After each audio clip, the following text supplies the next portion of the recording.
कर्नाटक के चुनाव में बहुत दिलचस्पी दिखाई आपने सुबह से, लेकिन एक और बड़ा चुनाव जो है वो देश में होता दिखाई दिया। ये निकाय चुनाव था, लेकिन उत्तर प्रदेश का निकाय चुनाव था। उत्तर प्रदेश वो राज्य जहां से केंद्र की सत्ता का रास्ता जाता है, और ऐसा लगा कि विधानसभा चुनाव या किसी अन्य बड़े चुनाव से कम नहीं रहा। पूरे देश की दिलचस्पी रही कि यूपी निकाय चुनाव में क्या होने जा रहा है। अमर उजाला ने कर्नाटक चुनाव पर आपको पूरा विश्लेषण दिखाया, आपने खूब प्यार दिया। इस वक्त मैं दावे से कह सकता हूं कि उत्तर प्रदेश और देश में सबसे ज्यादा जानकारी रखने वाला एक पैनल मेरे साथ मौजूद है, क्योंकि हमारे जितने संपादक हैं उत्तर प्रदेश में वो मेरे साथ इस वक्त जुड़ रहे हैं। ये इसलिए महत्वपूर्ण है क्योंकि अमर उजाला उत्तर प्रदेश की नब्ज को जानता है, और अमर उजाला को उत्तर प्रदेश की जनता का प्यार भी बहुत मिलता है। इस सब के बीच में हमारे संपादक क्या सोचते हैं, किस तरीके से वो एनालाइज करते हैं इन नतीजों को, बीजेपी के लिए क्या बड़ी जीत है या सोचने का विषय है, जैसे बहुत सारे बिंदु हैं, बहुत सारे सवाल हैं जो आपके जहन में आ रहे होंगे। मेरे साथ राजीव सिंह जी मौजूद हैं, हमारे वरिष्ठ सहयोगी हैं। बहुत बहुत स्वागत है आपका राजीव जी। हमारे साथ में विनोद पुरोहित जी जो कि कानपुर से जुड़ेंगे, और विनीत सक्सेना जी जो गोरखपुर से हैं हमारे साथ, और नितिन यादव हैं हमारे साथ मुरादाबाद से, और विजय त्रिपाठी जी हैं हमारे साथ लखनऊ से। आप सभी का बहुत बहुत स्वागत है। राजीव जी, शुरुआत आपसे। नतीजों पर आपकी नजर लगातार थी। उत्तर प्रदेश के नतीजे क्या बीजेपी के लिए बहुत अच्छे पाते हैं, सोचने का विषय पाते हैं, किस तरीके से देखते हैं? देखिए, अगर लोकसभा चुनाव का पूर्वाभ्यास अगर इसको हम माने तो बीजेपी के लिए बहुत ही उत्साहजनक नतीजे कहे जाएंगे। और सबसे ज्यादा जो चैलेंज खड़ा हो रहा है वो सपा के लिए खड़ा हो रहा है, क्योंकि सपा का जो वोट बैंक है वो काफी बढ़ता हुआ दिखाई दे रहा है। बहुत सारी सीटों पे जहाँ पे मुस्लिम वोटों में ओवैसी की पार्टी ने भी सेंध लगाई है और बसपा भी सेंध लगाने में सफल रही है। और एक जो पुराना समीकरण था दलित और मुस्लिम वोटों का, बसपा आगरा में उसको सफल करते हुए दिखाई दे रही है काफी हद तक। तो ये आगे चुनाव में एक तो इसके असर पड़ेंगे आगे काफी चुनाव में। सपा के लिए बहुत मुश्किल होगी, क्योंकि उसका जो पिछले विधानसभा चुनाव तक उसका जो वोट बैंक, मुस्लिम वोट बैंक था, वो पूरी तरीके से उसके साथ था, लेकिन इस बार पूरा बिखर गया है वो। इसके अलावा अगर आप दो बाई इलेक्शन भी है, स्वार और एक और वहां पे बनारस की सीट है, तो वहां को 96 की सीट है। अगर वहां के आप देखें समीकरण, तो स्वार में देखिए एक बहुत ही अजीब खेल हुआ है। स्वार में आजम खां की बेटे की सीट थी, जो जिनको 2 साल की सजा होने के बाद उनको सीट सदस्यता चली गई थी। वहां पे भाजपा ने एक प्रयोग ये किया कि अपना दल एस से जो कैंडिडेट उतारा वो मुस्लिम कैंडिडेट उतारा है, और उसने वहां से जीत हासिल कर ली है सुनील अपना दल को देकर के। तो जाहिर सी बात है कि पहली बार भाजपा ने इस तरीके का प्रयोग किया है कि मुस्लिम को भी उसने सहयोगी दल के जरिए टिकट दिया है। तो आगे आने वाले जो चुनाव होंगे लोकसभा चुनाव में, ये गठबंधन नए तरीके से तैयार होंगे। जी, विजय त्रिपाठी जी लखनऊ से मौजूद है। विजय जी, क्या आपको लगता है कि निकाय चुनाव, हालांकि बहुत मिजाज अलग होता है, विधानसभा चुनाव बिल्कुल अलग मिजाज में लड़ा जाता है, निकाय चुनाव के अलग मुद्दे होते हैं, यहाँ पे निर्दलीय चेहरों, स्थानीय मुद्दे बहुत होते हैं, लोकल मुद्दे बहुत होते हैं, लेकिन फिर भी क्या इसको जनता के ट्रैक्शन के तौर पर देखना चाहिए, और लखनऊ और आसपास किस तरह के समीकरण आपको देखने को मिले इन निकाय चुनाव में? ये बिल्कुल सही कह रहे हैं, ये मुद्दे अलग अलग होते हैं, मसले अलग होते हैं। इसके ठीक बाद लोकसभा चुनाव है। ये दरअसल कार्यकर्ताओं का चुनाव देखा जाए तो होता है, कार्यकर्ताओं की मशीनरी को गियर अप करने का चुनाव होता है। तो ये उस लिहाज से कहीं ज्यादा है। इसके नतीजे जाहिर सी बात है कि मनोबल पर कहीं ना कहीं असर डालते हैं, जो निकटस्थ बिल्कुल लोकसभा चुनाव। इसमें अच्छा प्रदर्शन होता है, दबदबा बनता है, तो आगे थोड़ा हौसला अफजाई होती है। इस लिहाज से इसके चुनाव के ये बहुत महत्वपूर्ण है, और बीजेपी ने कम से कम इसको इसी शिद्दत से लिया भी है। आप देखिए कि 43 जिलों में मुख्यमंत्री ने सभाएं की, एक दिन में 4 सभाएं की, तो मशक्कत बहुत की। उनके दोनों डिप्टी सीएम भी 35 जिलों में उन्होंने सभाएं की। तो बीजेपी ने इसे उसी लिहाज से लिया कि आगे लोकसभा चुनाव की हमारा थोड़ा रास्ता आसान रहेगा, और इस पे प्रयोग भी बहुत किए इन्होंने। आप देखिए कि 300 से ज्यादा मुस्लिम कैंडिडेट को टिकट दिया बीजेपी ने, थोड़ा प्रत्याशित पसमानदा समाज, और कहीं कहीं प्रयोग सफल भी रहा है। चुनौतियां भी इनकी रही हैं। इस बार भागी बहुत हुए हैं कि जहां भी विधायक और सांसद के मनपसंद का कैंडिडेट नहीं हुआ है, वहां उन्होंने कहीं ना कहीं बागी उतार दिए हैं या उतर गए। इवन की बीजेपी की जो टॉप लीडरशिप है, उनको धमकाना जैसा पड़ा सांसदों विधायकों को, अगर आपके जिले में कहीं भी ये बागी अटेम्प्ट करते हैं, गड़बड़ करते हैं, तो इसका खामियाजा आप लोगों को भुगतना पड़ेगा। कहीं बना भी गए हैं, लेकिन बहुत सारी जगहों पर ये दिक्कत हुई है। जी। शुरुआती जो रुझान देखें तो मेरठ और आगरा 2 सीटें में बीजेपी पीछे चल रही थी। 10 राउंड तक आगरा में बीएसपी आगे रही है, लेकिन अभी जो 11वां राउंड आया है, अब बीजेपी कैंडिडेट आगे आ गया। तो आगरा में एक इसकी वजह एक भी रही, जो राजीव जी ने कहा सही बात है, कि वो दलित मुस्लिम वहाँ इक्वेशन बना है और सपा का कैंडिडेट थोड़ा जी। कमजोर है, तो वो जो वोटर इनका था वो उधर शिफ्ट हुआ है। ओवैसी की पार्टी का थोड़ा सा सरप्राइजिंग रहा है, मेरठ में उन्होंने शुरुआती जो आए कुछ राउंड उसमें उनकी बढ़त थी। हालांकि अब बीजेपी पूरे 17 नगर निगमों में सभी जगह आगे आ गई है। तो बीजेपी ने इस चुनाव को बहुत ही गंभीरता से लिया है, और देखा जाए उसके मुकाबले बसपा तो बिल्कुल ही कोई उसका टॉप लीडरशिप में कोई आगे नहीं आया। जी। हालांकि उसका तब भी चुनाव के जो रुझान आ रहे हैं उसमें उसकी अच्छी पोजीशन है। अखिलेश ने भी इतनी मेहनत नहीं की, महज 6 जिलों तक ही वो अपने को समेटे रहे हैं, तो उतना महत्व नहीं दिया। लेकिन बीजेपी ने इसको काफी मेहनत से लड़ा है। एक समय पर मैंने एक रिपोर्ट भी दिखाई थी कि बसपा और सपा जो है वो कर्नाटक में भी अपनी जमीन को तलाश रहे हैं, लेकिन उससे पहले वो उत्तर प्रदेश की जमीन को मजबूत करते या उसके लिए प्रयास ज्यादा दिखाते तो और ज्यादा बेहतर होता। अब क्योंकि लखनऊ से आप देख रहे थे स्थितियां, विनोद जी बहुत नजदीकी हैं, लेकिन कानपुर की अपनी सियासत है। और देखिए लोकसभा चुनाव के लिए, क्योंकि हम तो 2024 के लिहाज से सारी चीजों को एनालाइज कर रहे हैं, चाहे वो कर्नाटक के नतीजे हो या यूपी निकाय के ही नतीजे क्यों ना हो। मेयर की सीट को हमने ऐसा माना था कि ये कहीं ना कहीं अपने कार्यकर्ताओं की और जनता के बीच अपनी पकड़ को दिखाने की ताकत होगी। विनोद जी, कानपुर और आसपास के क्षेत्र में यूं तो पूरी हर जगह पर बीजेपी का दबदबा देखने को मिला, लेकिन कुछ प्रयोगों की बात अभी जैसा विजय जी ने की, आपको लगता है कुछ प्रयोग किए हैं या कुछ स्ट्रैटेजी में बीजेपी ने बदलाव किया, और किस तरह का रहा कानपुर और आसपास के क्षेत्र में बीजेपी का प्रदर्शन? जी, कानपुर में वाकई में बड़ा रोचक सा एक मुकाबला देखने को मिल रहा है। जैसा कि विजय जी ने बोला कि प्रयोग किया, यहाँ तक कि प्रयोग लास्ट मोमेंट तक प्रयोग चलता रहा। यहाँ पर भाजपा का कैंडिडेट बिल्कुल लास्ट मोमेंट पे ये तय हुआ कि फिर से प्रमिला पांडे लड़ेंगी, और उसको लेके कई बार चिंतन मनन हुआ और संघ में भी नाराजगी ऐसी जाहिर हुई कि भाई संघ नाराज है। हालांकि प्रमिला पांडे इतनी मजी हुई नेता है कि उन्होंने सारी चीजें बड़ी खूबसूरती से जो है मैनेज की। लेकिन यहाँ सबसे बड़ा जो ट्रेंड देखने को आ रहा है वो बीजेपी की जो तैयारी है, उसको सबसे ज्यादा जो चैलेंज हो रहा है वो निर्दलियों से हो रहा है। ये भाजपा के लिए एक चिंतन का मुद्दा होना चाहिए। लोकसभा चुनाव की यदि बात है कि निर्दलीय जो है, अब इसमें बहुत से लोग बागी भी हैं, जो कि अभी विजय जी बता रहे थे कि बहुत से लोग जिनको भाजपा से टिकट नहीं मिला है वो बागी होके चुनाव लड़े हैं। तो उसमें से जो अभी कैंडिडेट आगे चल रहे हैं निर्दलीय, उसमें बहुत से लोग वो हैं जो बागी होके और जिनने चुनाव लड़ा है। बहुत से ऐसे हैं जो कि इंडिपेंडेंट ही हैं, जिन्हें किसी पार्टी से कोई अपेक्षा भी नहीं थी और वो अपने काम की बदौलत आगे हैं। ये एक मुद्दा है। दूसरा सबसे बड़ी चीज इसमें देखने को ये हुई कि जैसा कि अभी बात हो रही थी कि स्थानीय मुद्दों को लेकर चुनाव होते हैं, मैंने देखा कानपुर में कि मुद्दों की बात ही नहीं हुई है। यहाँ सिर्फ जो है वो प्रत्याशियों ने जो कैंपेनिंग की है वो सिर्फ स्वस्तिगान हुआ है कि इनको जिताया जाए, उनको जिताया जाए। ना यहाँ जर्जर सड़कों की बात हुई, ना सीवर की बात हुई, ना लीकेज की बात हुई, ना किसी भी मुद्दे पे। मतलब इतनी झंझटों से और इतनी मुश्किलों से शहर गुजर रहे हैं, लेकिन स्थानीय चुनाव में कोई स्थानीय मुद्दा नहीं था। जो भी मुद्दा था वो सिर्फ और सिर्फ यहाँ पर योगी और मोदी जी थे जी। तो सारे जो चुनाव हैं वो यहाँ सिमट के आ गए हैं कि भाई चुनाव अब मुद्दों पे नहीं लड़े जा रहे हैं, वो व्यक्ति केंद्रित हो गए हैं, और वो जब तक वो है तब तक वो चुनाव जीत रहे हैं। ये यहाँ की स्थिति है।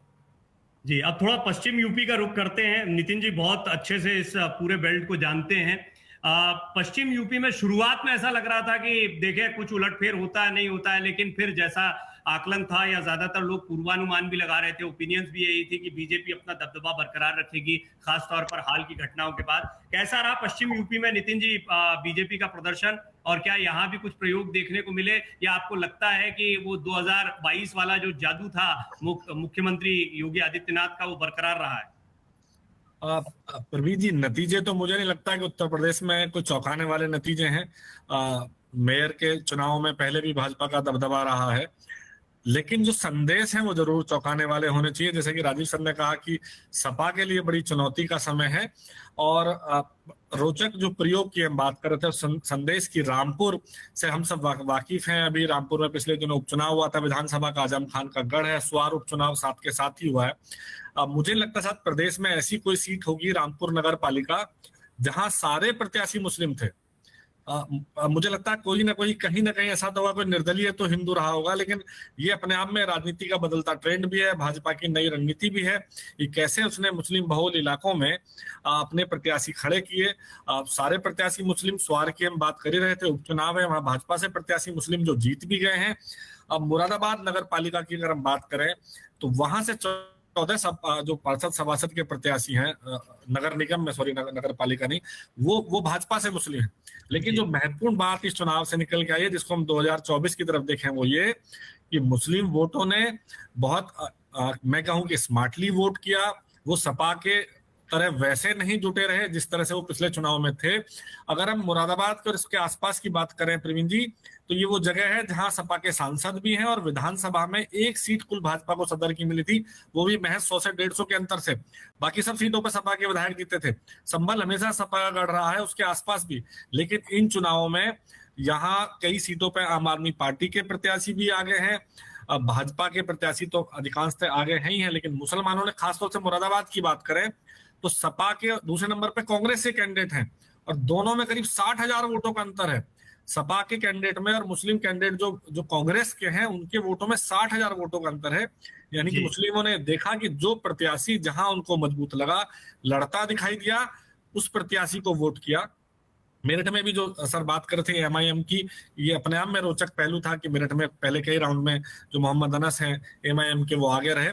तो जो बड़ा संदेश है वो ये कि सपा के लिए बड़ा चुनौतीपूर्ण समय है।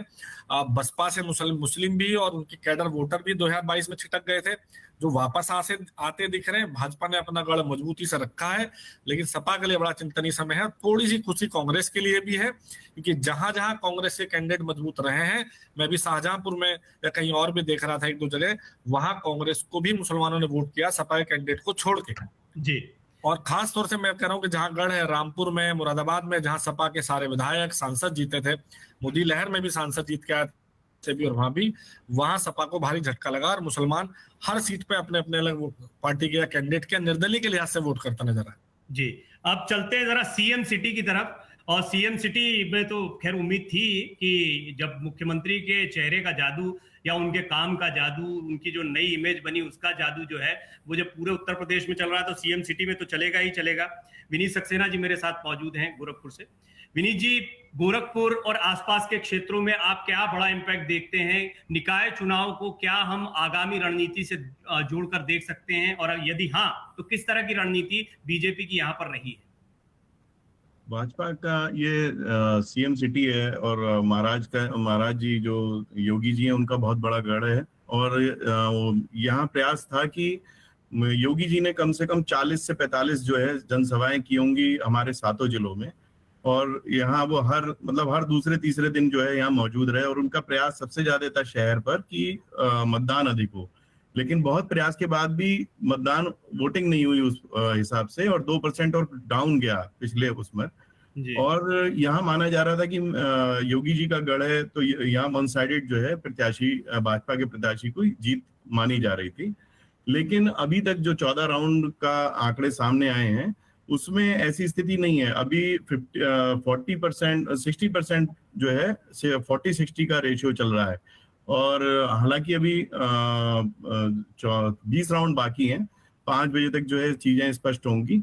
लेकिन समाजवादी पार्टी फिर भी यहाँ पर बहुत मजबूती से लड़ी है, जो जैसी उम्मीद नहीं लग रही थी, और प्रत्याशी का उत्साह भी नहीं था इलेक्शन में, लेकिन फिर भी वोट पड़ा है यहाँ पर। और जो बाकी जो 6 जिले हैं, जैसे बस्ती है, वो मुस्लिम का सपा का बहुत बड़ा गढ़ है, वहाँ विधायक जो है सपा के ही हैं 5, और मुस्लिमों का डोमिनेंस ठीक ठाक है। और इस बार अभी भी जो स्थिति चल रही है वहाँ समाजवादी पार्टी आगे चल रही है। हैरत की बात यहाँ ये है कि ये माना जा रहा है, आप भी कह रहे हैं कि ये योगी जी का गढ़ है और योगी जी का यहाँ वन साइडेड वो रहना चाहिए, और ऐसा माना भी जा रहा था अब तक। लेकिन अभी तक जो स्थितियां सामने आई हैं उनमें सपा जो है कई जगह आगे चल रही है। जैसे बस्ती में समाजवादी पार्टी आगे चल रही है, और महाराजगंज में समाजवादी पार्टी आगे चल रही है। संत कबीर नगर में खलीलाबाद जो सीट है उसमें समाजवादी पार्टी आगे चल रही है।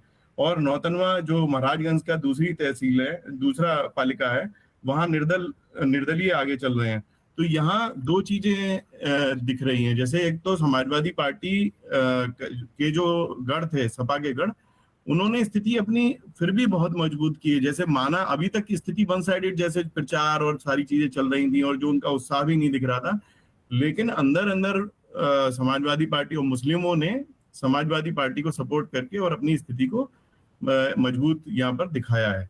और दूसरी स्थिति जो एक चौंकाने वाली है, थोड़ा सा वैसी है, उसमें भाजपा को थोड़ा सा डैमेजिंग ये है कि जिन्हें ज्यादा उम्मीदें थी योगी जी से कि वो उन्हें टिकट मिले, तो उनके आपसी जो उनके ही वो थे समर्थक, वो जहां जहां भिड़े हैं वहां निर्दलीय जो है चुनाव फाइट कर रहे हैं। वहां भाजपा भी नहीं है, सपा भी नहीं है, निर्दलीय जो है वो फाइट कर रहे हैं और वो दोनों ही जो है भाजपा के समर्थित थे। हमने यही देखा है विनीत जी की कहीं ना कहीं बहुत दिलचस्प हो जाता है ये निकाय चुनाव, क्योंकि यहाँ पर पर्सनल इमेज और बहुत छोटे छोटे जगहों पर चुनाव लड़ना पड़ता है, तो उसमें आपके पर्सनल संबंध जो होते हैं वो भी बड़ा इम्पैक्ट। लेकिन आपने बड़ी रोचक जानकारियां, बहुत दिलचस्प आपने पहलू रखा है। सीएम सिटी मैंने कहा पूरा उत्तर प्रदेश में जलवा देखने को मिल रहा है, लेकिन आप वहां पर जो समीकरण बता रहे हैं वो कुछ चौंकाने वाले हैं। अभी तक की स्थिति चौंकाने वाली है जी। और अमरउजाला.com के संपादक जयदीप कर्णिक जी जो है वो सुबह 7 बजे से कर्नाटक और यूपी निकाय चुनाव पर दर्शकों को जानकारियां दे रहे थे। तो मेरा आपसे एक सवाल है, मैं बाकी संपादकों के पास भी जाता हूं और एक एक करके एक फाइनल कमेंट भी लूंगा, क्योंकि मैं आप लोगों को बता दूं कि जैसे कर्नाटक पर रिस्पांस मिला था, इस वक्त भी आप लोगों को बड़ी तादाद में दर्शक देख रहे हैं और ये अमर उजाला की ताकत है। जबकि यूपी निकाय चुनाव या यूपी से जुड़ी कोई खबर होती है तो उसमें दर्शक सबसे पहले प्रिफर करता है आपको। जयदीप जी, क्या कंपनसेट करेगी बीजेपी कर्नाटक की हार को यूपी निकाय चुनाव के नतीजों से? प्रवीण, यही एक अब उनके पास सांत्वना पुरस्कार में कहूंगा। देखिए, यूपी के जो निकाय चुनाव हैं उनको कर्नाटक से सीधे सीधे इसलिए रिलेट नहीं करते क्योंकि ये सत्ता पक्ष के ही चुनाव होते हैं। निकाय चुनाव में जो स्थानीय उम्मीदवार होते हैं वो कभी भी सत्ता पक्ष के खिलाफ इसलिए नहीं जाते हैं कि उनको मालूम है कि जो सत्ता पक्ष के उसके जरिए गांव देहात में पंचायतों में काम होने हैं, तो मोटे तौर पर इसको सत्ता पक्ष का ही चुनाव माना जाता है। लेकिन उसके बावजूद भी कहीं कहीं भाजपा अगर संघर्ष करती नजर आई तो मुझे लगता है वो ज्यादा चुनौतीपूर्ण है, खासतौर पर जब 2024 की दहलीज पे और सारी तैयारियां 2024 की मानी जा रही है। मुझे आश्चर्य इस बात का है कि जैसा अभी नितिन बता रहे थे, उनकी बात में सुन पाया और कुछ विजय जी की कि वो सपा ने उस तरीके से चुनाव नहीं लड़ा। हालांकि विनीत जी ने बताया कि उस तरफ तो सपा ने अपना जोर लगाया है। ये अपनी पूरी मशीनरी की ओवरऑयलिंग का, उसको गियर अप करने का भी मौका होता है जब जमीनी स्तर से आपके सारे कार्यकर्ता इसमें जुट जाते हैं। खासतौर पर महापौर का चुनाव है, वो भी आमने सामने का चुनाव होता है और वो भी किसी सांसद के चुने जाने से कम नहीं होती है उसकी प्रतिष्ठा। महापौर शहर का प्रथम नागरिक होता है और महत्वपूर्ण है त्रिस्तरीय जो हमारी पंचायत व्यवस्था है उसमें। मैं ये जो सभी लोग हमारे अमर उजाला की मजबूत शक्ति हैं और बरसों से चुनाव कवर कर रहे हैं, उत्तर प्रदेश की नब्ज पर हाथ रखते हैं, मैं दो चीजें जो देख पाया पूरे इसमें, एक तो मेरठ पर बात हो ही चुकी है। मेरठ में एमआईएम के प्रत्याशी का काफी समय तक आगे बने रहना निश्चित ही भाजपा के माथे पर चिंता की लकीरें तनी थी, लेकिन अब तो पूरी 17 ही ऐसा लग रहा है कि भाजपा की झोली में चली जाएंगी। लेकिन फिर भी वो जो कुछ हुआ, क्या वो अतीक अहमद वाला प्रभाव था जो वोटों का पोलराइजेशन हुआ, या फिर जो बजरंगबली वाला प्रभाव कर्नाटक से चला था उसका प्रभाव था? और दूसरा महत्वपूर्ण सवाल इसमें जो भी साथी इसमें जुड़े हैं वो देना चाहें, आम आदमी पार्टी ने भी इस बार निकाय चुनाव में दम दिखाने की कोशिश की है। आम आदमी पार्टी ने कहीं ना कहीं जमीनी स्तर पर अपना नेटवर्क खड़ा करने की निकाय चुनावों का उपयोग करते हुए कोशिश की है। वो उनकी कोशिश कितनी सफल रही, कहीं कहीं आम आदमी पार्टी के उम्मीदवार मजबूत दिखाई भी दिए। और जो एक महत्वपूर्ण बात कानपुर से आई थी विनोद जी के मार्फत कि भाजपा के अलावा कोई दूसरे कैंडिडेट जिन्होंने ज्यादा जोर दिखाया है तो वो निर्दलीय हैं। इसका मतलब जो स्थानीय स्तर पर प्रभाव होता है किसी का वो दिखाते हैं।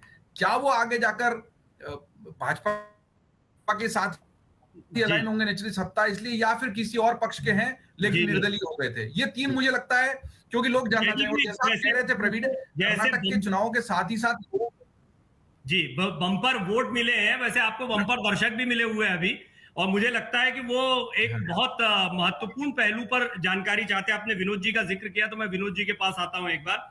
विनोद जी, विनीत जी ने एक बहुत बढ़िया एनालिसिस ये रखी कि आसपास क्योंकि हम मेयर तक सीमित रह जाते हैं। हमने देखा बीजेपी 17, बाकी सब 0-0, इस टैली को देखकर सबको लगेगा बीजेपी की बम्पर जीत हो रही है, लेकिन जब निकाय चुनाव होता है तो उसमें सभासद कितने आ रहे हैं, सभा में कैसा प्रदर्शन किया, किस गढ़ में कैसा प्रदर्शन किया, इसमें दर्शकों की बहुत दिलचस्पी होती है। कानपुर में आपको लगता है कि बीजेपी की बहुत बम्पर जीत रही है या संघर्ष देखने को मिला है, या आपको लगता है कि वो जिस जादू की हम बात कर रहे हैं वो जादू बरकरार रहा है? अगर हम फिर छोटे छोटे लेवल पर और फ्रैक्शंस पे चले जाएं तो विनोद जी। इसमें एक जो सबसे बड़ी बात आई है कि इसमें हम यहाँ कानपुर की यदि हम बात करें तो जी सपा का कुछ कुछ बूथ रहा है, अदरवाइज देखा जाए तो भाजपा में बहुत उत्साह नहीं था। जो इस चुनाव में मैंने देखा कि भाजपा में बहुत उत्साह नहीं था।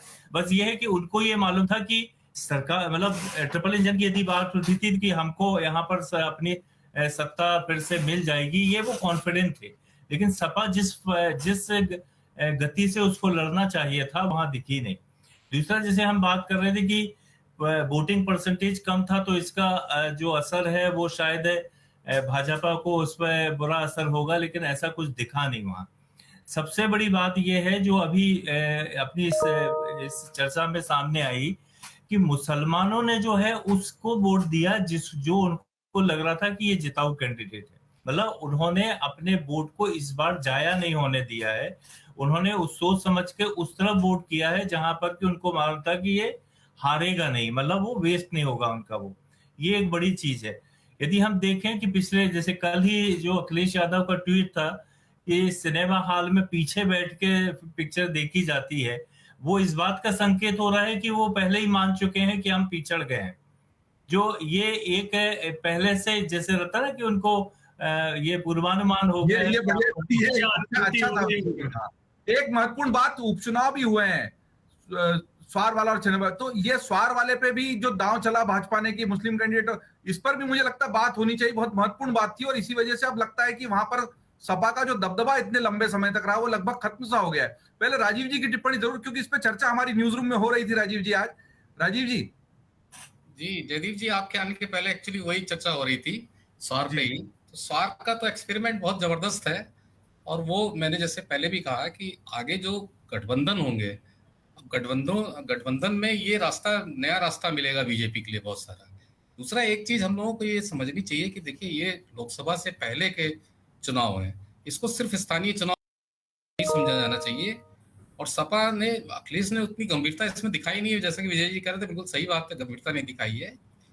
एक बात और इसमें बहुत इंपॉर्टेंट है कि बसपा की वापसी हो रही है कई जगहों पे, तो और बसपा जो पीछे रही है, या आगरा में मान लीजिए नेक टू नेक आकर के पीछे हो गई और पहले आगे चल रही थी, वहां पे अगर आप बसपा ने फिर से अपना जो आधार है, जो उसका संगठन है, फिर से अगर अपने संगठन को मजबूत करना शुरू किया तो आगे लोकसभा चुनाव में इसका काफी असर दिखाई देगा।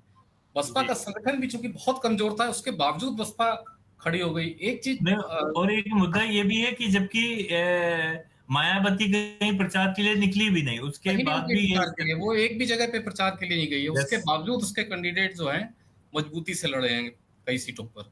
और दूसरी एक बात और है, जो शहरों के चुनाव थे, शहरों में पिछली बार भी बीजेपी जीते ही थी मेयर के चुनाव, लेकिन इस बार जो सबसे बड़ी बात है कि कम वोट परसेंट के बावजूद बीजेपी मजबूती से खड़ी हुई है।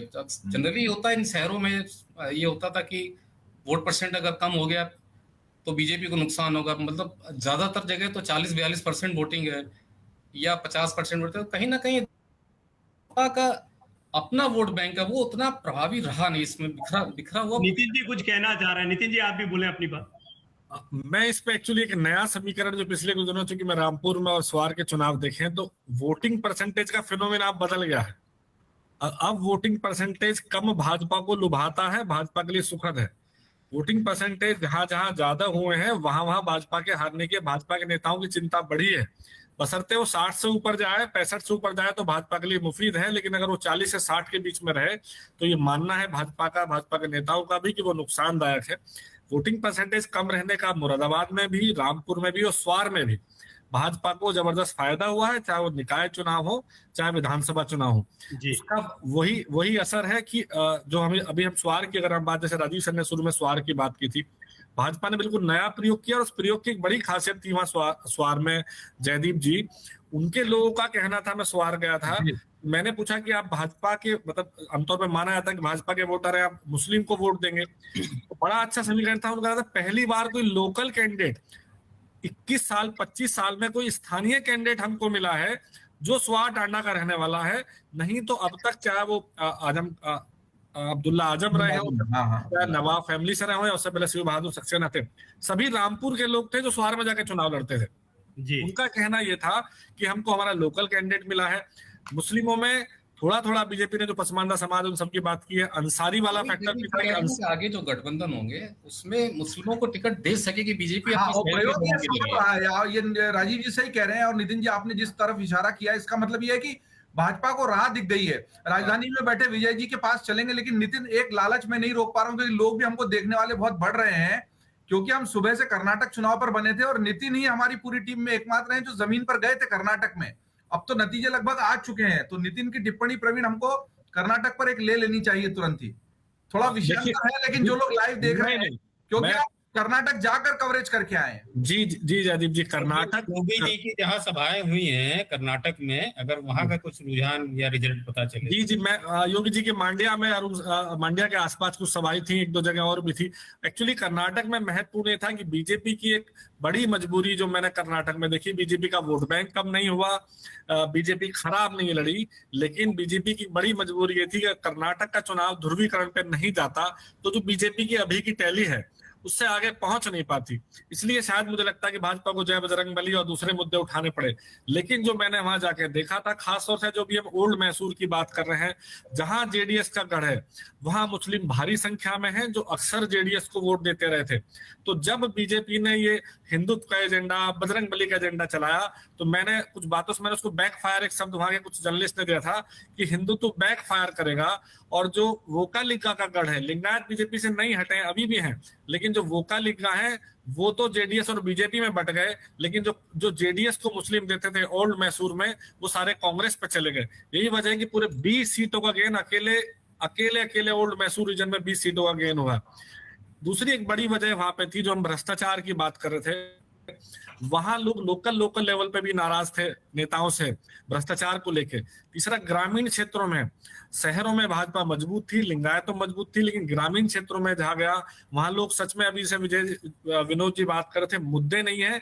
मैं सच कहूं तो इस बात से हैरान था कि शहर में वहां मुद्दे हो ना हो, लेकिन कर्नाटक के गांव में मुद्दे थे।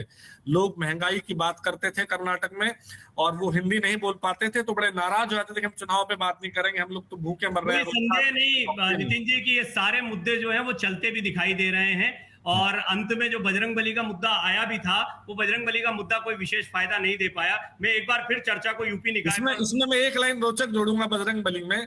मैं वहां भी गया, आंजनेय जहां नगरी है, जहां हनुमान जी का जन्म स्थान है, तो मैं कोप्पल जिला है, कोप्पल में भी गया था। तो वहां लोगों ने हैरानी की जताई, मतलब मजाक में मुझसे कहा कि हमको भी नहीं मालूम था, हम इतनी बड़ी जगह बैठे रहे, तो बीजेपी सरकार ने हमको पिछले 1 साल में बता दिया कि ये हनुमान जी से जुड़ा हुआ जगह है। और वैसे किष्किंधा हम बताते रहे कि किष्किंधा जो वाल्मीकि रामायण में वर्णित है वो कर्नाटक में ही है, इसलिए स्थानीय लोगों का बहुत विशेष जुड़ाव होता है। विजय जी के पास मैं आना चाहूंगा, वो प्रदेश की राजधानी में बैठे हैं। लखनऊ के अपने समीकरण तो होते ही हैं, आसपास की सीटों के समीकरण होते हैं, लेकिन पूरे प्रदेश के समीकरण भी जो ड्राइव होते हैं वो इसी लखनऊ से होते हैं। विजय जी, यहाँ पर अभी कई इंटरेस्टिंग फैक्ट्स आए, और खास तौर पर ये कि हम मेयर की सीट तक तो सीमित हो जाते हैं कि अरे 17 की 17 सीटें बीजेपी की झोली में आ रही हैं, लेकिन बाकी स्थानीय समीकरण या सभासदों के लिहाज से देखें तो भी क्या बीजेपी का प्रदर्शन इस क्षेत्र में मजबूत ही बना हुआ है, या कुछ चुनौतियां हैं, रणनीति में यहाँ भी बदलाव है? इन चुनाव को लेकर एक अवधारणा है कि ये शहरी चुनाव कमोबेश होते हैं और बीजेपी पर एक मुहर लग जाती है कि शहरी क्षेत्र की पार्टी है, नगर पालिका या नगर पंचायतों में उसकी उतनी दमदार उपस्थिति नहीं है। लेकिन इस बार के अभी तक के जो ट्रेंड हैं वो देखा जाए तो बीजेपी ने काफी इसमें लिए आगे बढ़त ली हुई है। करीब करीब 400 नगर पालिकाएं हैं, जिनमें से अभी तक 86 पर बीजेपी आगे चल रही है और सपा 34 पर है। इसी तरह नगर पंचायत अध्यक्षों में 177 और 90 का फिगर, नगर पंचायत वार्डों में 586, 370 का है। तो ये जो सपा की दमदार उपस्थिति थी अभी तक नगर पालिका और नगर पंचायतों में, इसमें बीजेपी ने काफी घुसपैठ की है, काफी उसकी उसकी सीटें उसके खाते में आती दिख रही बीजेपी की। हालांकि इन जगहों पर निर्दलीय हावी रहते हैं, क्योंकि ये पर्सनल कांटेक्ट बहुत काम आते हैं, लेकिन फिर भी बीजेपी के खाते में सपा से कई गुना, कहीं 2 गुना, कहीं 3 गुना इन क्षेत्रों में सीटें आ रही हैं। विनीत जी कुछ ऐड करना चाह रहे हैं इसमें? और जब आप बोल रहे हैं ना, तो मैं सारी सीटों के आंकड़े भी दिखा रहा हूँ, सिर्फ मेयर की सीटें नहीं, हम वो सारे आंकड़े भी दिखा रहे हैं। अमर उजाला की टीम एक विजय जी की बात में मैं ऐड करना चाह रहा था। जी, और विनीत जी भी कुछ कहना चाह रहे हैं, एक एक करके। राजीव जी आप पहले अपनी बात बोलिए। जी, ये इस चुनाव को अगर पंचायत चुनाव से तुलना की जाए तो ये विजय जी की बात बिल्कुल सही है कि पंचायत चुनाव में सपा काफी मजबूत थी, लेकिन इस बार जो निकाय चुनाव है उसमें सपा बहुत कमजोर दिखाई दी है ग्रामीण इलाकों में। ये स्ट्रांग होल्ड था, नगर पंचायत नगर पालिका, ये सपा का स्ट्रांग होल्ड था, लेकिन इस बार ये स्ट्रांग होल्ड के विनीत साथ जी से पहले एक चीज और जोड़ू सर। अभी हम बात कर रहे थे अखिलेश ने जोर नहीं लगा, लेकिन अखिलेश जहां गए, सहारनपुर गए अखिलेश मेरठ गए, अखिलेश गाजियाबाद गए, जहां उनके रोड शो हुए, वहां सपा की स्थिति बहुत खराब है। और जो मुस्लिम बहुल इलाके हैं, मतलब सहारनपुर जैसे गढ़ में जहां सपा का सदर में विधायक है, वहां सपा का कैंडिडेट बसपा से बहुत पीछे है। गाजियाबाद में तीसरे नंबर पे बसपा से पीछे। मेरठ में जो हुआ आप सबने देखा ही, तो ऐसा नहीं है, जहां गए भी वहां भी बहुत मुस्लिम कंसोलिडेट अखिलेश को, सपा को मिला नहीं। एक और रोचक पहलू इसमें देखना होगा कि ये मुस्लिम मतों का जो ट्रेंड क्या है। अब आप देखिए कि मेरठ में हमेशा मुस्लिम सपा या बसपा के साथ रहे हैं, लेकिन मेरठ मेयर का जो इलेक्शन हो रहा है इसमें क्लोज फाइट है ओवैसी की पार्टी के साथ। जयदीप जी, मैं माफी चाहूंगा जयदीप जी, हम पूरा ग्राफिक्स दिखा रहे हैं जो भी हमारी टीम ने तैयार किया, वो स्क्रीन पे आप नहीं देख पा रहे हैं, लेकिन सारे दर्शक देख पा रहे हैं। अपनी बात पूरी करें आप। जी जी विजय जी, आप कुछ कह रहे थे। जी, मैं कह रहा था आप कुछ कह, मुस्लिम मतों वाला जो इस बार ट्रेंड आप देखिए, तो क्षेत्रवार सीट वाइज वो अलग अलग गया है।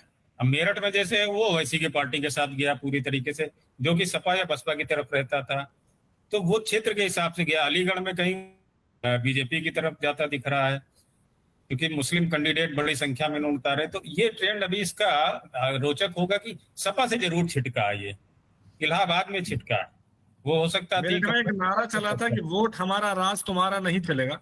ये नारा मेरठ में युवाओं में बहुत लोकप्रिय रहा, मुस्लिम युवाओं में, और मुझे लगता है इसका असर भी दिखा है। आप विनीत जी बड़ी देर से कुछ ऐड करना चाह रहे हैं, आप अनम्यूट कर लें विनीत जी। हाँ जी मैंने कर लिया। मैं 2 बातें कहना चाह रहा था। एक वोटिंग परसेंटेज वाली बात जो हो रही थी, वो गोरखपुर में भी देखने को मिली है। वोटिंग परसेंटेज डाउन हो गया, और हमेशा पहले वोटिंग परसेंट डाउन होता था तो माना जाता था समाजवादी पार्टी को फायदा मिलेगा, लेकिन उसके बावजूद जो है शहर में भाजपा की स्थिति मजबूत है। लेकिन जहां पालिका, हम लोग मेयर पर और शहर पर फोकस ज्यादा कर रहे हैं, लेकिन पालिकाओं में अगर यहाँ पर देख रहे हैं तो समाजवादी पार्टी का जैसे एक जिक्र आया था कि समाजवादी पार्टी ने मेहनत नहीं की, अखिलेश ने वो नहीं की। अखिलेश यहाँ पर समाजवादी पार्टी ने उन जगहों पर मेहनत की, जैसे 3 जगह उनका फोकस ज्यादा रहा, बस्ती, देवरिया, महाराजगंज, और एक चौथा था संत कबीर नगर। तो वहां वो अभी तक आगे चल रही है। अभी पालिकाओं में देखे तो वहां वो आगे चल रही है। अभी तक का जो स्थिति है, अभी आगे काफी राउंड है, लेकिन अभी तक आगे चल रही है। और लेकिन शहर में जो वोटिंग परसेंटेज वाला था, वो इशू ठीक है कि कम वोटिंग के बावजूद जो है भाजपा ने स्थिति मजबूत की हुई, लेकिन समाजवादी पार्टी बहुत खराब स्थिति में नहीं है, वहां 40% पे फिर भी है वो। तो ये थोड़ा सा ना, जो आंकड़ों के हिसाब से वो स्थिति मैं आपको बता रहा हूं। कानपुर नगर में प्रदेश में सबसे कम मतदान हुआ, और वहां बीजेपी कैंडिडेट बहुत यहाँ पर भी जीतेगा, शहर में जीतेंगे। डॉक्टर मंगलेश हैं, और वो योगी जी के बड़े वो हैं, क्लोज हैं, और शुरू से यही हुआ कि वो उनके बहुत क्लोज हैं, और वो जो जीतेंगे पूरे शहर में। और उस हिसाब से समाजवादी पार्टी और दूसरी पार्टी लड़ी भी नहीं। लेकिन अब जो आंकड़े आए हैं, जो अभी तक की राउंड की स्थिति आई है, तो 93,330 वोट हैं भाजपा के, और 59,626 है समाजवादी पार्टी के। तो ये थोड़ा सा वो है। अभी 20 राउंड बाकी है, 20 राउंड में अभी स्थिति डाउन हो जाएगी, लेकिन समाजवादी पार्टी शहर में भी अंदर वो किया है। और पालिका में मैंने बता दिया 3 जगह उन्होंने फोकस किया, तीनों जगह अभी आगे चल रहे हैं। जहां भाजपा का नुकसान हुआ है, वहां उनके ही आपस में निर्दलीय, मतलब जो जिसे टिकट नहीं मिला वो लड़ गया, और वही उनके लिए मुसीबत बन गया है। नगर निगम चुनाव में आप लोगों का है, उतना किसी का नहीं हो सकता। इसलिए मैं ये ओपन प्लेटफॉर्म कर रहा हूँ। आप में से जो बात ऐड करना चाहे वो कर सकते हैं, ओपन प्लेटफॉर्म। एक चीज मैं कहना चाहूंगा कि नगर निगम चुनाव में पिछली बार 16 नगर निगम में से बीजेपी के पास 14 थी, 2 बीएसपी को गई थी।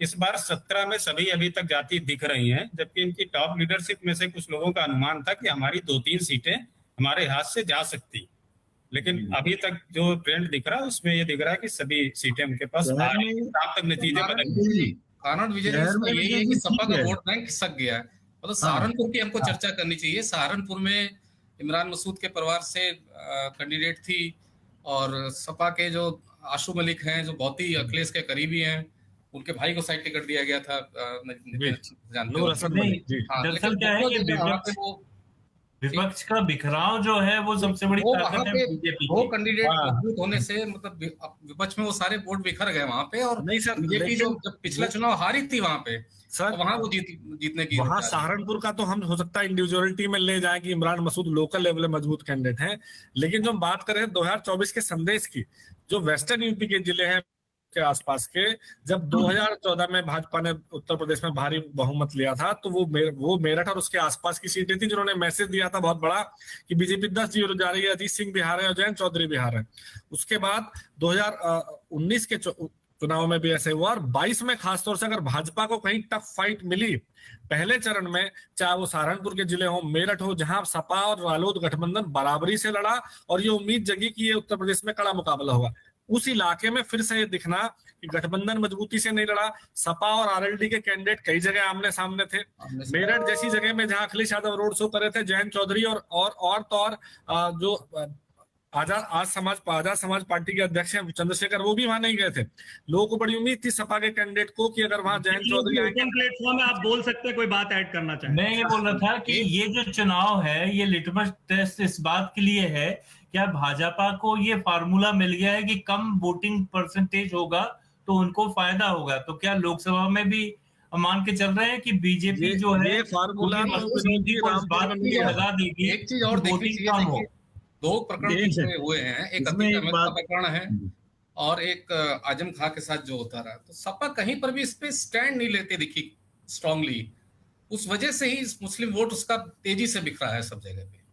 कहीं पर भी अभी इवन इलाहाबाद में अतीक अहमद के इलाके में कांग्रेस को वोट चला गया है। अब यहाँ देखे ना, भाजपा जो सपा का सबसे बड़ा गढ़ था जहां पर कि वो मोदी की लहर में भी जो जीत गए थे, वो वाजपेयी जो है, विजय जी उनका नाम बताएंगे, अमिताभ वाजपेयी, उनके इलाके में भी भाजपा को अच्छी खासी बढ़त है अभी इस बार। भाई अमिताभ वाजपेयी के कैंडिडेट तो बहुत मजबूत माना जा रहा था। अब हम जरा अंतिम दौर में जाते हैं। विनीत जी, आप अपनी टिप्पणी करें, आप कुछ कहना चाह रहे हैं?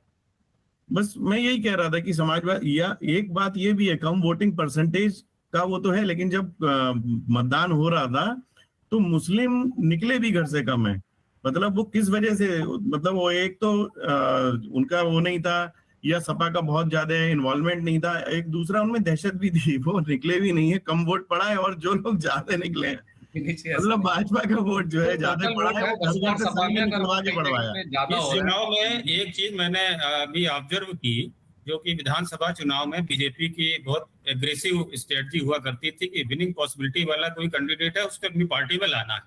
इस निकाय चुनाव में भी बीजेपी ने उसको दोहराया। एक आप सब लोगों से, एक अश्विन कुमार मारवी जी हमारे साथ लाइव जुड़े हैं, बार बार पूछ रहे हैं, मेरठ से मैं हूं और मैं जानना चाहता हूं मेरठ की सीट अनाउंस हो गई क्या मेयर वाली? अभी डिक्लेयर तो नहीं हुआ है ना साहब? नहीं, अभी डिक्लेयर नहीं हुआ। नहीं है, लेकिन बीजेपी को डिसाइसिव लीड है, भाजपा वहां जीत जाएगी आसानी से। भाजपा का कैंडिडेट जीत जाएगा, लेकिन अभी चुनाव परिणाम घोषित नहीं हुए। अश्विन जी, तो ये आपकी समस्या का समाधान हो गया जी। ये अभी तक चौथे राउंड तक के जो वहां के आंकड़े हैं, उसमें 43,000 वोट बीजेपी के कैंडिडेट के पास हैं, 23,000 वोट सपा के कैंडिडेट के पास हैं, और 26,000 वोट एआईएमएम के पास है। ओवैसी की पार्टी दूसरे पर है। देखिए, क्लियर कट बिखराव है वोटों का यहाँ पे सपा और ठीक है, एक एक टिप्पणी और ले लें प्रवीण। फाइनल आप, विजय जी, आप क्या कहना का हमारा वक्त हो चला है। नतीजों से क्या संकेत मिलता है कि अब एक अगले शो का समय भी हो रहा है, हालांकि इसको दर्शक बड़ी तादाद में देखते रहे, आप लोगों का विश्लेषण वो कानपुर में जो प्रमिला पांडे है वो 47,000 मतों से आगे है, मतलब ये तय है कि वो जीत गई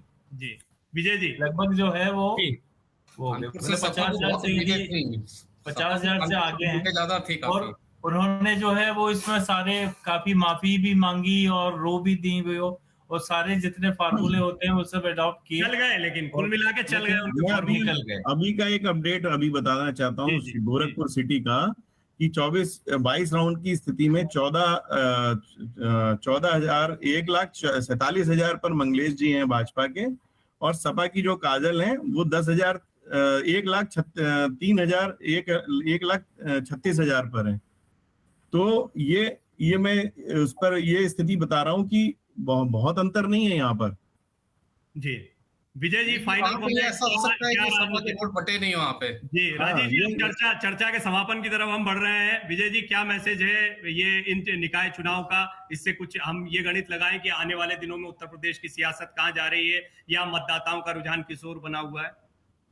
एक मैसेज जो मैं देख पा रहा हूं कि मुस्लिम वोटों का थोड़ा सा बिखराव या भ्रम कहें, वो इसमें दिखता है, और शायद वो बीजेपी के कहीं फेवर में जा रहा है। बीजेपी का प्रयोग कुछ हद तक सफल रहा है। शायद ये पसमानदा समाज को लेके जो अपनी लगातार उस पर काम कर रहे हैं, जी, वो जी। लोकसभा चुनाव तक वो मैसेज देने में सफल रहे कि हमारे साथ आप आएंगे तो फायदे में रहेंगे। दूसरा, सपा के लिए झटका है, खास करके तब जब अखिलेश की जो नेशनल लेवल पर अलायंस बन रहा है, उसमें एक मजबूत इनकी हिस्सेदारी हो रही है या दावा कर रहे हैं। कोशिश कर रहे हैं, हाँ जो बिल्कुल। रिजल्ट है वो इनको कहीं झटका देंगे। ये दो चीजें मैं गौर कर पा रहा हूँ। सर, ये कांग्रेस के लिए सबसे ज्यादा बुरी स्थिति है कि कांग्रेस जो है लगभग प्रदेश से गायब है, चौथे कांग्रेस पांचवें तो है नंबर ही पे। नहीं कहीं भी, यहाँ पर भी कांग्रेस है कांग्रेस- ही नहीं, मतलब जी। एक राष्ट्रीय अरे भाई, अभी आपने मेरठ का बता दिया नितिन जी, कोई मनीष जोशी है 5 बार लिख चुके हैं अपनी टाइमलाइन पे। मुरादाबाद का रिजल्ट बताओ, मुरादाबाद का रिजल्ट। मनीष जोशी के मुकाबले हैं। में जो भाजपा के कैंडिडेट है विनोद अग्रवाल, वो भारी बहुमत से आगे हैं, लगभग 40,000 वोटों से आगे हैं। यहाँ मुकाबला कांग्रेस से है, और सपा का कैंडिडेट, जो कि सपा का मैंने कहा कि गढ़ है, लेकिन सपा कैंडिडेट बुरी तरह से पीछे है। मुरादाबाद में तो तीसरी बार उनका कब्जा होने जा रहा है विनोद जी का ना। पहले उनकी पत्नी थी, अब तो 2 बार से तो वही है। नहीं, तीसरी बार तो एक ही परिवार के लोग हैं ये। हाँ जी, नहीं वो उनकी पत्नी नहीं थी पहले, और अभी तीसरी बार विनोद अग्रवाल होंगे। लोग अच्छा जयदीप जी, मैं देख रहा हूँ ये बहुत दिलचस्प हो गया, और यूपी निकाय पे इससे बढ़िया पैनल आपको कहीं नहीं मिल सकता है, दावे से कहता हूँ निरभिमान। इसमें मैं 2 चीज से कर्नाटक से बड़ी जल्दी नितिन जी, क्योंकि मनीष जी बहुत ही उतावले थे, 5-6 बार इन्होंने मुरादाबाद को लेकर। नहीं, मुरादाबाद से 40,000 वोट। ये सब मैं स्नेह है, इसमें- अमर उजाला के प्रति सबका स्नेह है ये। मैं इसमें एक चीज जरूर जोड़ूंगा, जो मैं बैकफायर कह रहा था, ये भी संभावना मुझे ऐसा लग रहा है कि कहीं ऐसा ना हो कि जिस तरह से मुस्लिम वोटों का बिखराव हुआ है, मुसलमान वोटर बट गए, उसका फायदा किसी पार्टी को नहीं हुआ। अगर ये कर्नाटक की तरह लोकसभा चुनाव तक आते आते बैकफायर हुआ और मुस्लिम वोटर को समझ में आया कि हमको अलग अलग बटने में नुकसान भी है कहीं, अब जैसे अगर मेरठ में ना तो उन्होंने पूरे वोट एमआईएम को दिए ना सपा को दिए, सहारनपुर में भी कुछ ना कुछ मुस्लिम वोट जैसा विधानसभा चुनाव के दौरान हुआ था, कहा गया अगर ये बैकफायर हुआ तो ये भाजपा को नुकसान भी कर सकता है। अगर ये चुनाव तक आते आते मुस्लिम जो बरबुद वर्ग है उसको समझ में आया कि हमको अलग अलग सीट पर अलग अलग को देना, पर जहां देना हुआ एक ही को देना है, ये भाजपा को नितिन नुकसान। जी, क्या है, चुनाव में तो ऊंट हमेशा जो है तत्पर रहता है कि वो किस करवट बैठे। ये तो कयास है कि बीजेपी को नुकसान हो सकता है, लेकिन मौजूदा प्रदेश में नहीं, अभी फायदा हुआ है, और ये चिंता मुसलमान है। वोट से इसकी देवबंद मजबूती नगर बढ़ी है। पालिका देवबंद नगर पालिका का चुनाव बीजेपी जीत गई। सर, इसमें मेरा एक करेक्शन है, इसमें मैं सभी को बताना चाहता हूँ, देवबंद का जब भी जिक्र आता है लोग सोचते हैं देवबंद मुस्लिम बहुल इलाका है। देवबंद मुस्लिम बहुल इलाका नहीं है। वहाँ ठाकुरों की अच्छी खासी वोट है, वहाँ ठाकुरी विधायक भी रहे हैं और ठाकुरों का दबदबा है। परसेप्शन बन गया नितिन जी, आप ठीक कह रहे हैं। जनता का परसेप्शन देवबंद को लेकर ऐसा हो गया कि वहां से बस फतवे ही जारी होते रहते हैं। सारे फतवे देवबंद से आते हैं। देवबंद इस्लामिक एजुकेशन का सेंटर है और वहाँ स्टूडेंट ज्यादा है मुस्लिम। बस, लेकिन वहाँ ठाकुरों की अच्छी खासी वोटर भी होगा।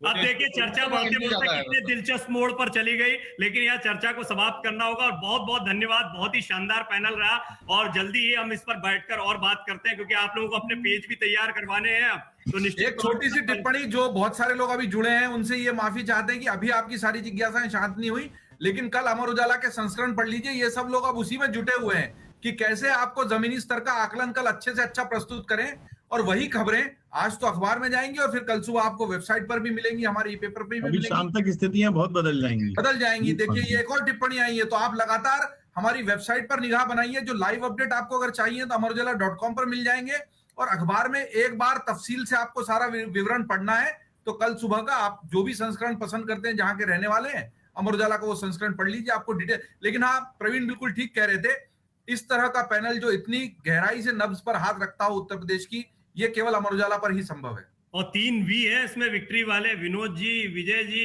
विनीत जी, तो आप तीनों का धन्यवाद। और नितिन जी, राजीव जी तो लगातार है ही। नितिन जी ने कर्नाटक पर भी बहुत अच्छी एनालिसिस दी है। राजीव जी तो हमारे साथ अभी बने रहेंगे, तो राजीव जी आपका भी बहुत धन्यवाद। आप चारों का भी बहुत बहुत धन्यवाद। जयदीप जी आपका भी बहुत बहुत धन्यवाद। लेकिन लगातार अमर उजाला के तमाम प्लेटफॉर्म पर हर चुनाव का पल पल का अपडेट जारी है। मन से उजाला कर चले, मन से उजाला कर चले, एक अमर उजाला।